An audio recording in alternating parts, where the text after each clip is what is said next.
हरियाणा जनसेवक party ने चुनाव में ताकत जोक दी। भाजपा के अध्यक्ष बलराज कुंडू का प्रचार तेज है। उनकी धर्मपत्नी परमजीत कुंडू भी कंधे से कंधा मिलाकर उनका साथ दे रही है। परमजीत कुंडू ने गांव भैणी सुरजन में डोर टू डोर प्रचार किया। खबरें अभी तक से खास बातचीत में परमजीत कुंडू ने कहा कि जनता पर उन्हें पूरा भरोसा है, जनता उन्हें दोबारा से आशीर्वाद देगी। लगातार चुनाव की कवरेज करते हुए फिलहाल हम लोग पहुंचे हैं महम चौबीसी, वो हल्का जिसका अपने आप में एक बड़ा इतिहास रहा है, बड़ा सक्सेसफुल इतिहास रहा है, जिसकी मिसाल दी जाती है।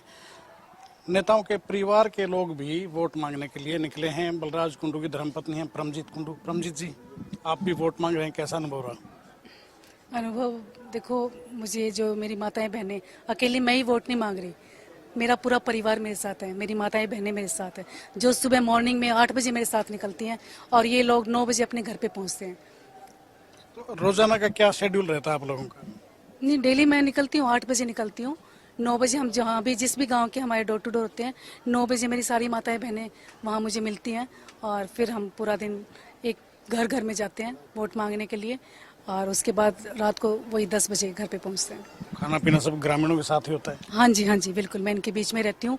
कभी जैसे बीच में लंच टाइम में मेरा कोई प्रोग्राम हो जाता है आसपास, तो वो अटेंड करने के लिए अब मैं जैसे चली जाती हूँ। तो पिछली बार भी लोगों ने चयन किया था, बलराज कुंडू का जो कमिटमेंट किया था कहीं न कहीं पूरा करने का प्रयास भी किया है, लेकिन शिकायतें भी बहुत मिल रही हैं लोगों की, क्योंकि सरकार में हिस्सा नहीं था। तो लोग शिकायत भी करते हैं?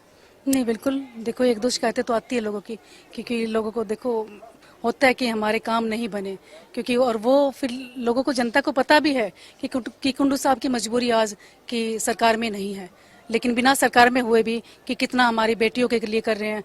कई बार तो मुझे बोलते हैं मेरी माताएं बहनें, कई बुजुर्ग कहते जी आपको तो वोट मांगने की जरूरत नहीं है, जो हमारी बेटियां का इतना करने लग रहे हैं, तो आपने, हम तो कुंडू साहब के साथ हैं, तो वो सब अच्छा लगता है, उनकी दुआएं आशीर्वाद हमारे साथ है।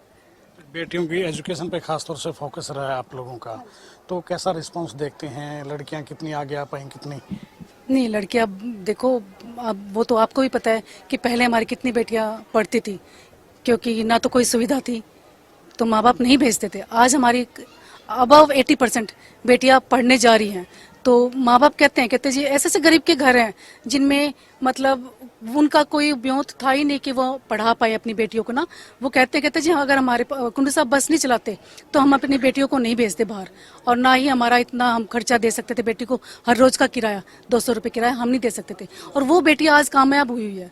तो बड़ा अच्छा लगता है जब माँ बाप ऐसी बातें बताते हैं कि जी आपकी वजह से, आपकी बसों की वजह से हमारी बेटियां पढ़ी हैं और आज नौकरी में है बहुत सारी बेटियां। किसान आंदोलन भी आप लोगों की अग्रणी भूमिका देखने को मिली, बाकायदा किसान रसोई भी दिल्ली के टिकरी बॉर्डर पर चलाएगी, लोग जिक्र करते हैं? बिल्कुल करते हैं कि जब किसान आंदोलन था तो कुंडू साहब की जो रसोई चलती थी भी, हाँ उन्होंने बहुत मदद की है किसानों की। क्या लगता है लोगों का कितना आशीर्वाद मिल पाएगा? मुझे तो पूरा ही आशीर्वाद नजर आ रहा है, क्योंकि इतनी ज़्यादा संख्या में जो मेरी माताएं बहनें और बुजुर्ग मेरे साथ जब चलते हैं, कई माताएं बहनें तो ऐसी हैं जिनके मतलब उनकी पाँव में प्रॉब्लम है, मैं उनको मना करती हूँ, मैंने कहा आंटी आप मत आया करो, आप घर पे रहा करो, कभी आना तो आपको एक दिन आ जाओ। ना बेटी हम तो आएंगे, हम तो वोट मांगने जावांगे, तो वो रुकती ही नहीं है। लोगों में कुछ उत्साह है महिलाओं? बिल्कुल, बहुत उत्साह है। शुक्रिया, धन्यवाद। तो ये थी परमजीत कुंडू, बलराज कुंडू की धर्मपत्नी है और कंधे से कंधा मिलाकर उनके साथ चुनाव प्रचार कर रही हैं। बड़ी तफसील से इन्होंने बताया क्या शेड्यूल पूरा सुबह से शाम तक रहता है। अभी देखने वाली बात होगी कि मतदाता कितना आशीर्वाद इनको दे पाते हैं।